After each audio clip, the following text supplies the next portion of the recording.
Shalom pemirsa dan seluruh keluarga Indonesia. Selamat berjumpa kembali dalam program Komunikasi Keluarga, suatu persembahan khusus untuk Anda semua keluarga Indonesia, di mana program ini terus menghadirkan pakar komunikasi keluarga, Bapak Niko Jejekoro. Dan saat ini beliau sudah hadir bersama dengan saya di studio. Oleh sebab itu saya akan ajak Anda semua lebih dahulu untuk menyampaikan salam kepada beliau. Selamat datang kembali Pak Niko. Terima kasih Bu Ayura. Jadi bagaimana Pak untuk kondisi Bapak dan keluarga? Terima kasih, puji Tuhan, semuanya berada dalam keadaan luar biasa. Amin, puji Karena Tuhan. Tuhan itu luar biasa. Amin, saya setuju Pak. Allah kita adalah Allah yang luar biasa. Luar biasa. Dan kita berharap ya Pak Niko bahwa keluarga Indonesia juga memiliki pengalaman-pengalaman itu Ya. setiap saat, bahwa memang Allah kita adalah Allah yang luar Ya. biasa.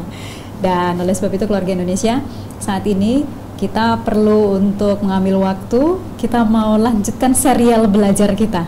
Demikian ya Pak Niko ya? Betul. Karena Betul. memang ada satu topik bahasan lagi yang perlu kita ikuti bersama nih keluarga Indonesia. Kali ini adalah belajar mengatasi kekhawatiran dalam keluarga. Anda pasti setuju dengan saya, tidak ada keluarga yang tidak pernah khawatir kan Pak? Oh iya, apalagi di dalam kota besar kita atau kota besar di mana saja di Indonesia. Betul, nggak ada yang Menghadapi tidak pernah kekhawatiran khawatir. selalu muncul sebab terlalu banyak tantangan atau sebab kehidupan keluarga itu sangat dinamis ya. Ada Betul. kalanya up, ada kalanya down, ada kalanya segala sesuatu tersedia, ada kalanya bisa saja segala sesuatu tidak tersedia, bukan? Betul, atau kadang-kadang bahkan perubahan kondisinya itu bisa drastis, Drastis sekali. bisa ekstrim. Iya. Contohnya kita tidak mengira bahwa tiba-tiba ada musibah atau bencana Betul, seperti itu ya Pak betul Niko ya.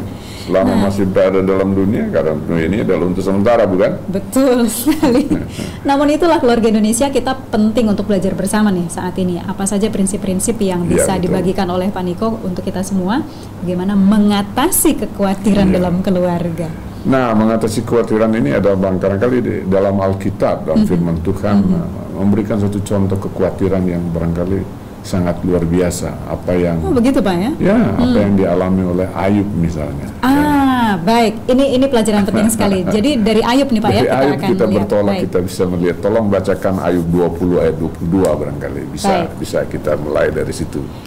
Keluarga Indonesia, kita akan mulai dari kitab Ayub ya Pak Niko. Ayub 20 ayat 22. Anda boleh membuka secara langsung dalam kitab suci Anda. Saya akan membacakannya untuk kita semua. Dalam kemewahannya yang berlimpah-limpah, ia penuh khawatir. Ia ditimpa kesusahan dengan sangat dahsyatnya. Baik. Bayangkan kalau kita baca dan barangkali keseluruhan kehidupan Ayub di dalam firman Tuhan itu kehidupan yang sangat penuh kekecewaan dan kekhawatiran ya. Karena dia apalagi barangkali untuk pertama kali tanpa dia sadar bahwa dia sengaja dibiarkan Tuhan untuk dicobai gitu loh. Ya. Sengaja dibiarkan ya, bukan berarti Diizinkan ya? Diizinkan, maaf itu Bahkan mungkin hanya Ayub mungkin ini Pak, orang yang hidup di atas dunia yang mengalami diizinkan mengalami pencobaan Iya, betul. seperti itu, seberat itu. Ya, seberat itu. Saya kira barangkali di Alkitab menurut hemat saya hanya dia satu-satunya manusia yang harus mengalami hal seperti itu. Padahal dia kaya raya, orang yang terkaya di berkelimpahan. Bayangkan, saya tidak bisa bayangkan orang yang memiliki kekayaan seperti itu. Walaupun anaknya banyak, 10 anak, 7 laki-laki 3 perempuan, tetapi di atas segala-galanya dia dapat mengatasinya gitu loh. Dan apapun yang dihadapi, dia berikan dalam contoh Alkitab bahwa dia bisa mengatasi hal itu. Ya, jadi itu memang penting. Jadi, Karena jadi itu salah menjadikan satu yang pelajaran kita pelajari ya, pelajari. betul. Wah, ini menarik sekali keluarga Indonesia. Jadi kalau tadi di ayat itu dalam kemewahannya yang berlimpah-limpah ia penuh khawatir. Saya ingat ada satu topik bahasan pernah Bapak coba ulas. Kalau mau dihitung-hitung itu hartanya Ayub sekarang tuh hampir berapa banyak ya Pak ya? 500 miliar seperti itu? 500 miliar, hampir setengah triliun lebih. Itu yang Tuhan izinkan dia Jadi miliki artinya itu kalau ya? kita ambil ukuran manusia sekarang ini, bahkan kalau kita ambil ukuran misalnya kan ontanya ribuan, Iya, ontanya 3 betul. ribuan. Nah, kalau kita ambil onta kan sekarang bukan alat pengangkut lagi gitu loh. Tapi kalau kita umpamakan itu dengan 3.000 Mercedes misalnya, kan lain kan gitu. Seperti itu kira-kira ya Pak. Kira-kira gitu. Konversinya untuk zaman ini. Konversinya itu kan. Baik. Nah sekarang kita lanjutkan lagi nih, saya agak menyimpang sedikit, maaf keluarga Indonesia. Ini maksudnya untuk kita bisa mendapatkan gambaran bagaimana Ya. kayanya Ayub itu. Ya. Dan dia disebutkan di Alkitab adalah Orang terkaya di orang timur. terkaya di timur. Baik. Nah, kembali kepada mengatasi kekhawatiran dalam keluarga. Di dalam firman Tuhan ini, mana lagi yang Bapak lihat perlu kita pelajari? Tadi kita sudah bertolak dari Ayub, kemudian di bagian mana lagi? Nah, firman Tuhan itu memang luar biasa. Ada kalanya dia memberikan contoh ini loh, contoh kalau kekhawatiran ini contoh dari orang khawatir kemudian bagaimana mengatasi. Tetapi di samping itu dia memberikan patokan kepada kita, pilar sebagai acuan kita. Coba baca misalnya Yeremia 17 ayat 8 misalnya. Mungkin barangkali salah satu pilar.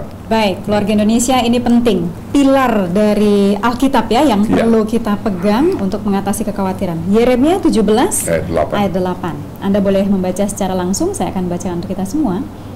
Ia akan seperti pohon yang ditanam di tepi air, yang merambatkan akar-akarnya ke tepi batang air, dan yang tidak mengalami datangnya panas terik, yang daunnya tetap hijau, yang tidak khawatir dalam tahun kering, dan yang tidak berhenti menghasilkan buah. Luar biasa kan? Ya, seharusnya iman dari setiap orang Kristen ya seperti ini yang digambarkan dalam seperti pohon dia tuh di tepi air, subur berbuah. Wow. Dan harusnya kehidupan keluarga kita itu seperti itu. Tapi ada satu contoh tadi kan, pohon yang ditanam di tepi air, sungai kan, di tepinya. Jadi seringkali kita menanam aset mungkin barangkali investasi gitu seperti apa ya? Itu terlalu jauh dari sungai. Jauh dari sungai kehidupan seperti itu. Jadi bisa seperti itu gitu. Jadi tapi ini Tuhan memberikan satu antara lain pilar untuk kita tuh, jangan tanam di terlalu jauh dari air gitu loh. Jangan tanam di sembarang tempat seperti itu ya. Jadi perlunya tanam di sungai air. Di samping itu ada satu hal lagi, pilar yang lain ditemukan dalam firman Tuhan. Bagaimana cara mengatasi kekhawatiran. Baik, dan ini penting juga selain Yeremia 17 ayat 8 ya. Tolong baca Mazmur 55 ayat 22. Oh, baik. Jadi keluarga Indonesia, ini pilar berikutnya. Kita buka Mazmur 55 ayat 22. Serahkanlah khawatirmu kepada Tuhan, maka Ia akan memelihara engkau. Tidak untuk selama-lamanya dibiarkannya orang benar itu goyah. Wah, kalau ini sih jelas-jelas sekali nih Pak ya. Tapi seringkali kan kita Tuhan mengalami kekhawatiran sedikit aja. Kurang beras sekali di rumah kita sudah repot 7 keliling kan. Bahkan cenderung bersungut. Apalagi kalau kita sudah mungkin ini perkiraan saya, orang sudah rajin datang ke gereja, sudah setia, tiba-tiba kena ya yang sedikit-sedikit aja kekhawatiran itu bisa muncul, tiba-tiba dia mulai ngomel gitu ya. Ngomel. Dan jadinya kekhawatirannya jadi mendominasi ya. Mendominasi. Daripada sikap bersyukurnya. Sikap bersyukur. Ya, betul. Itu kecenderungannya seperti itu, Pak. Jadi kekhawatiran lebih mudah mendominasi kehidupan kita daripada bahkan memuliakan dan mengucapkan syukur kepada Tuhan. Betul.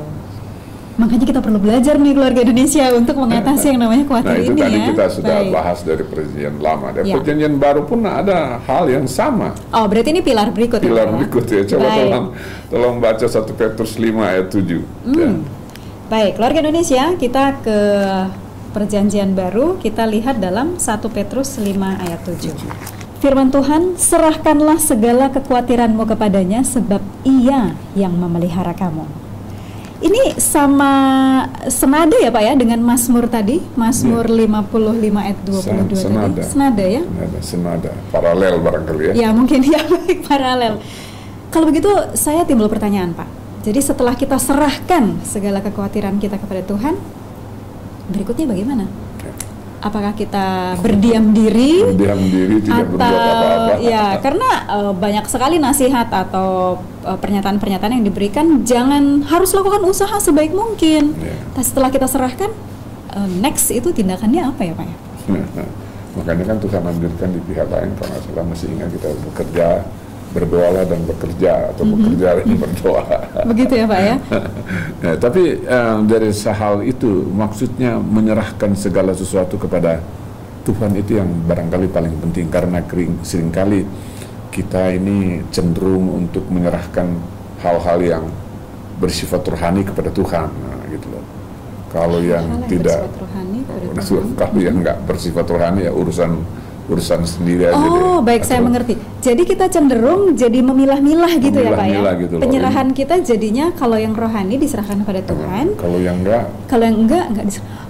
Berarti pertanyaan saya tadi harus dirubah dong Pak. Bukan setelah berserah lalu bagaimana tindakannya, tapi bagaimana penyerahan yang benar kepada gitu Tuhan. Betul. Begitu keluarga Indonesia. Saya berpikir, saya juga tadi sudah istilahnya tergelincir ya dalam bertanya saya. Seringkali kan dalam bahasa Jakarta itu kalau urusan dengan rohani ya itu urusan dengan Tuhan, tapi kalau urusan bisnis urusan gue lah itu. Padahal seharusnya dalam melakukan kehidupan kita itu adalah iman kita tercermin di sana, bukan dipisah gitu ya Pak ya. Terpisah. Berarti memang perlu belajar nih keluarga Indonesia bagaimana menyerahkan penyerahan kepada Tuhan itu yang bagaimana. Nah, sebab ini sangat jelas. Firman Tuhan selalu mengajarkan kepada kita seperti itu. Jadi jangan pernah kita memilah persoalan di dalam dunia ini seolah-olah ini urusan Tuhan, ini urusan saya gitu. Itu kecenderungan manusia tuh tinggi sekali seperti itu. Sebab kita memang hidup di dalam dunia, bukan? Betul. Kita belum berpindah ke surga gitu loh. Sehingga cenderung untuk seperti itu. Ya, tetapi Tuhan menuntut bukan seperti itu. Tuhan menginginkan tidak seperti itu. Serahkan sepenuhnya. Jadi yang bagaimana itu Pak? Penyerahan yang bagaimana itu? Coba Mazmur 37 ayat 5 juga boleh tolong bacakan. Oke. Mazmur 37 ayat 5. Serahkanlah hidupmu kepada Tuhan dan percayalah kepadanya, dan Ia akan bertindak. Terjawab juga dong pertanyaan saya tadi. Iya, betul. Jadi setelah berserah, ya Tuhan yang bertindak. Iya, betul. Wow. Jadi kita seringkali merasakan bahwa kalau kita barangkali tidak perlu kita seringkali mau mengusahakan kita sendiri yang bertindak.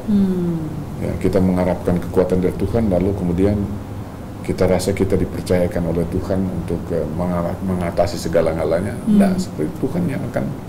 Karena Tuhan yang bertindak. Karena kan kita sering seperti ini. Saya sudah berdoa.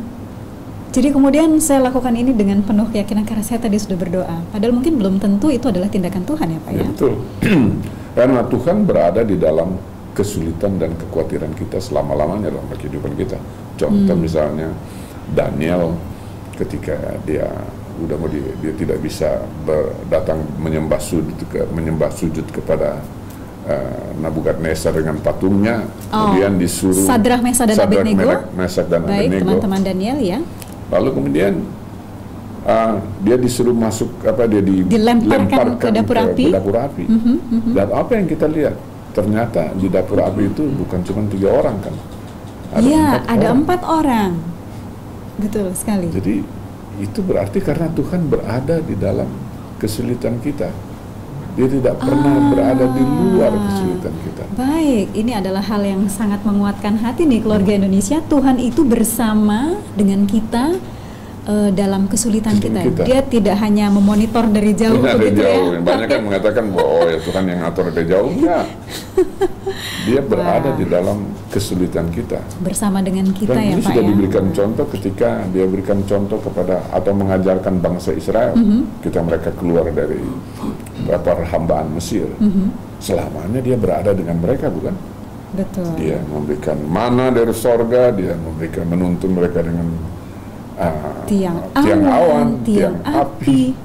Ya betul, saya juga jadi bisa melihat di sini bahwa memang Tuhan itu bersama dengan kita. Dia tidak pernah istilahnya di luar dari memonitor kita. Kan kalau sekarang kan ada tuh istilah remote ya, jadi distance remote gitu. Jadi tidak seperti. Nah, kembali kepada Mazmur 37 ayat 5 tadi itu Pak, tentang penyerahan yang sepenuhnya. Mungkin Bapak bisa menyampaikan kepada kita semua dan keluarga Indonesia tentang bagaimana penyerahan. Saya pikir saya senang dengan bahasa Inggrisnya. Saya tidak tahu bahasa aslinya, tapi bahasa Inggrisnya bagus banget gitu loh. Katakan seperti ini dalam King James Version, kalau bahasa Inggrisnya, kalau saya boleh bacakan bahasa Inggrisnya. Commit your way to the Lord, trust also in Him, and He will bring it to pass. Jadi kalau serahkan kan hanya serahkan, sama dengan Anda di penjara ya, sudah serahkanlah, mau bikin apa kayak apa, bodoh-bodoh amat gitu loh. Tapi kalau komit berarti kita harus membuat komitmen, bukan? Kita yang berkomitmen. Jadi kita membuat komitmen kepada Tuhan, dan di bahasa Inggris trust also in Him, percaya juga kepadanya. Jadi di samping percaya, kita membuat komitmen. Kalau kita percaya, kita harus berani membuat komitmen. Komitmen berarti kan ada keterlibatan diri kita sendiri di dalamnya. Baik. Jadi ini memang mungkin dalam konteks bahasa Indonesia memang yang namanya berserah itu sering diartikan dengan hal yang biasa-biasa, tetapi memang saat ini kita jadi dibantu untuk melihat penyerahan itu adalah berkomitmen untuk percaya kepada Tuhan ya, dari Mazmur 37 ayat 5 ini. Tadi. Baik. Tanpa komitmen akan sangat sulit. Barangkali Tuhan menuntut komitmen itu daripada kita. Ya. Itu sebabnya memang itulah tantangan kita, dan kita perlu belajar secara keluarga ya Pak Dito ya, dan seluruh keluarga Indonesia kita perlu belajar untuk berserah penuh kepada Tuhan. Seperti itu, berkomitmen untuk percaya kepada Tuhan. Karena janjinya adalah Ia akan bertindak. Ia akan bertindak. Jadi kekhawatiran itu sebetulnya nggak penting dong Pak. Seharusnya. Tapi jangan dijawab dahulu Pak, karena kita akan ajak lebih dahulu keluarga Indonesia untuk menerima berkat dari pujian yang berikut ini. Selamat menikmati.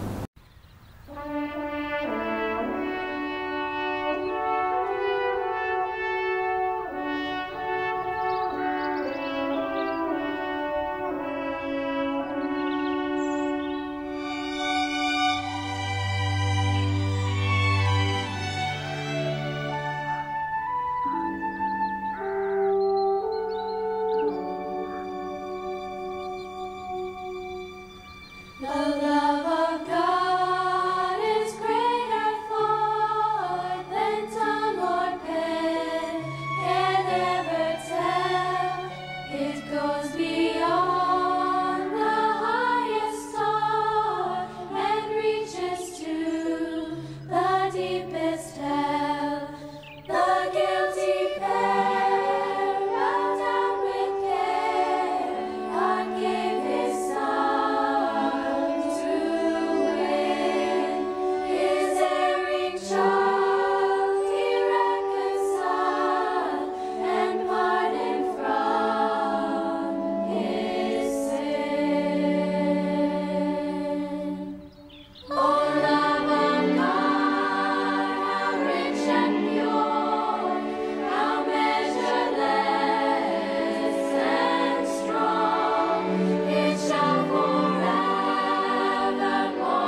kembali dalam komunikasi keluarga, kami berharap bahwa lagu tadi itu menolong Anda juga untuk melihat bahwa sebetulnya kekhawatiran itu perlu kita alahkan ya, demikian keluarga Indonesia.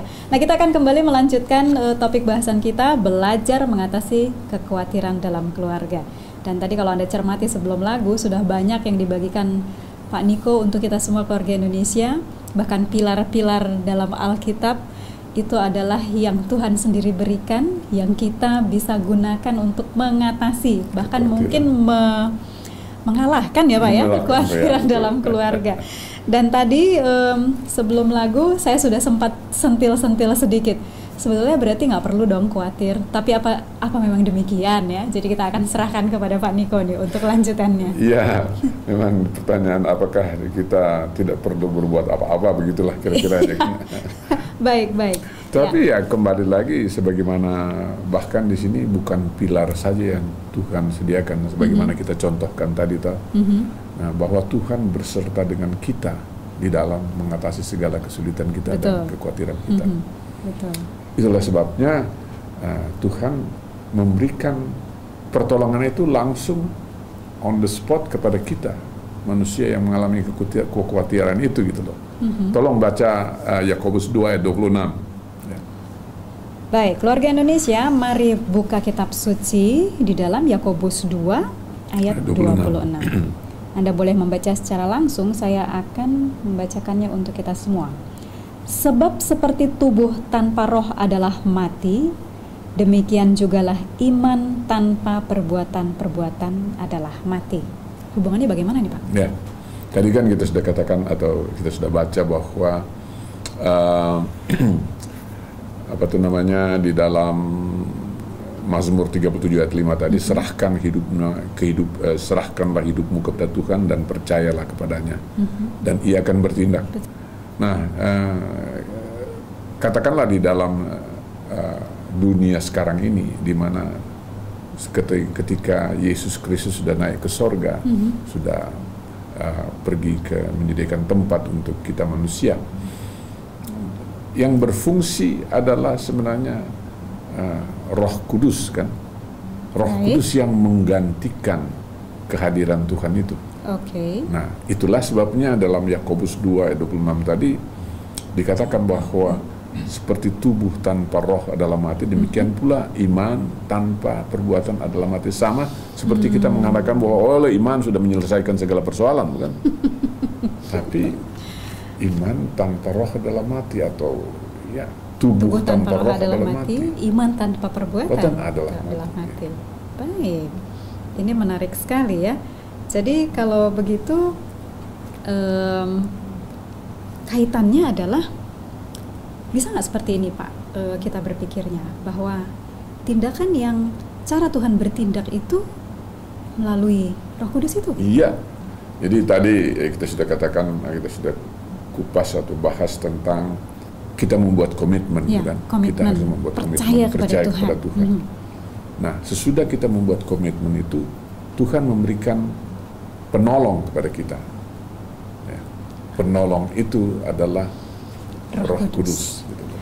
Wah, kalau Anda ikuti dengan seksama tadi keluarga Indonesia, jelas sekali ya Pak ya. Betul. Kita berkomitmen, percaya kepada Tuhan, lalu Tuhan penuhi janjinya karena Ia yang bertindak. Nah, itulah wujudnya. Roh Kudus yang diberikan. Nah, di samping itu contoh, misalnya kembali kepada pilar pertama kita lihat tadi, bukan Ayub misalnya. Coba tolong bacakan Ayub 32 ayat 8. Oh, baik. Jadi keluarga Indonesia, kita kembali ke kitab Ayub ya. Ya. Ayub, sekarang Ayub 32 ayat yang ke-8. Silakan Anda membaca secara langsung. Saya akan bacakan untuk kita semua. Tetapi roh yang di dalam manusia dan nafas yang maha kuasa, itulah yang memberi kepadanya pengertian. Ya.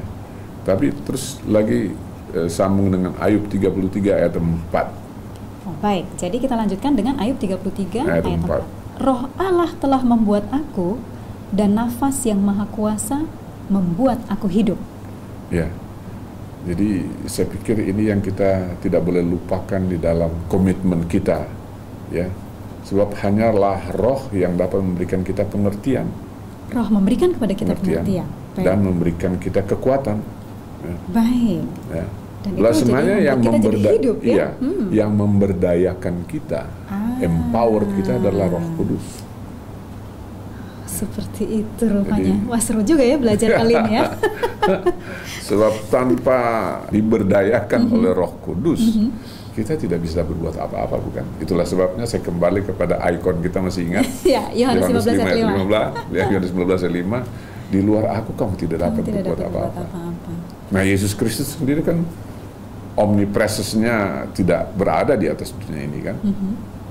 Tapi omnipresence-nya itu digantikan oleh Roh Kudus. Itu yang sekarang dilakukan oleh Roh Dilakukan Kudus oleh saat Roh ini Kudus. di zaman kita ini ya. Di zaman Wah, kita ini gitu. luar biasa. Jadi saya teringat kepada pertanyaan tadi, sebetulnya setelah kita memahami seperti ini, ya kita tidak perlu lagi dikuasai oleh rasa khawatir itu ya Pak Niko. Seharusnya seperti itu, idealnya seperti itu, idealnya loh. Tapi kan seringkali namanya jadi manusia, coba aja kita dalam kehidupan kita sehari-hari. Ya, makanya kembali kita bacakan ungkapan Yesus Kristus, coba yang kita sudah singgung tadi, Yohanes 15 ayat 5, barangkali perlu dibicarakan kepada para Kita pemirsa perlu kita, baca sekali lagi mungkin ya bersama-sama ya Pak ya. supaya kita bisa memahami. Oke. Nah. Jadi keluarga Indonesia, mari kita baca kembali Yohanes 15 ayat 5. Akulah pokok anggur dan kamulah ranting-rantingnya. Barang siapa tinggal di dalam aku dan aku di dalam dia, ia berbuah banyak. Sebab di luar aku kamu tidak dapat berbuat apa-apa. Jadi dari yang tadi sudah kita perbincangkan dan kemudian kita ingat lagi dan baca bersama ayat ini, pertanyaannya jadi seperti ini Pak Niko. Perasaan khawatir itu alamiah juga kan Pak ya? Iya, karena jadi bukan sebenarnya alamiah, sebab Atau tadi bagaimana? kita sudah singgung tadi bahwa kehidupan keluarga itu adalah kehidupan yang sangat dinamis ya. Jadi namanya juga, bayangkan aja, Tuhan menciptakan keluarga, kalau kita urut dari pertama kali, ketika Tuhan menciptakan manusia, dia menciptakan keluarga juga, bukan? Kita masih ingat ada dua lembaga yang hanya dua lembaga diciptakan oleh Tuhan di atas dunia ini. Lembaga yang pertama adalah keluarga, lembaga kedua adalah sahabat. Oke. Nah, lembaga keluarga diciptakan oleh Tuhan, bukan? Yang barangkali sampai sekarang ini tidak ada yang sama kan antara Anda dan saya, begitu juga antara Anda dan suami Anda tuh. Walaupun sudah lama-lama hidup bersama-sama, tetapi sulit untuk menyamakan persepsi aja udah susah. Ada halangan-halangan Ada ya? halangan-halangan. Nggak bisa langsung klik gitu. Nah, klik gitu sudah langsung terwujud. Nggak bisa. Harus selalu ada hal, dan itu yang merupakan hal-hal yang kritikal di dalam kehidupan berkeluarga, kan? Tapi itu juga yang uniknya kan Pak? Iya, itu uniknya. Justru disitulah letak ke dinamika keluarga itu, sehingga dinamika kekhawatiran selalu bisa saja muncul tiba-tiba. Ada saja kita merasa, wah, sebab seringkali timbul oleh karena persoalan yang sepele, persepsi yang tidak sama, ya bagaimana kedua manusia yang berbeda itu bisa mempunyai persepsi yang sama. Baik, dan biasanya itu seperti yang sudah pernah kita bicarakan, itu bagian-bagian dari emosi yang negatif itu yang mendorong seperti itu ya Pak ya, untuk kekhawatiran ini. Baik. Jadi apalagi yang bisa kita gunakan dari firman Tuhan ini, dari kitab suci ini? Ya, tadi kita mengatasi. persoalkan tentang kekhawatiran, ya, sehingga salah satu tokoh dalam firman Tuhan juga, Lukas, mengungkapkan hal itu, bahwa kekhawatiran itu akan sangat sulit kita keluarkan dari kehidupan kita. Tolong baca Lukas 12 ayat 25. Baik, jadi keluarga Indonesia, sekarang kita akan ke Injil Lukas pasal yang ke-12 ayat 25 ya Pak Niko ya. Siapakah di antara kamu yang karena kekhawatirannya dapat menambahkan sehasta pada jalan hidupnya? Jadi kalaupun khawatir itu sebetulnya umur nggak nambah juga ya Pak ya? Juga. Jangan-jangan malah makin berkurang. Sebab dari beberapa penelitian ternyata kekhawatiran itu mengurangi umur loh. Oh begitu ya? Iya. Jadi tebakan kita tadi ada benarnya. Tidak menambah umur sudah pasti kalau di Alkitab dikatakan, tapi kalau berkurang ada iya, wujudnya dalam penelitian. Itu kalau nggak salah diteliti oleh ahli-ahli di Harvard sana, kemudian menemukan, oh iya, kalau mereka meneliti secara ilmiah ya. Betul. Jadi saya nggak tahu unsur-unsur apa yang menyebabkan, tetapi mereka meneliti dari sesuai dengan beberapa percobaan, dan ternyata bahwa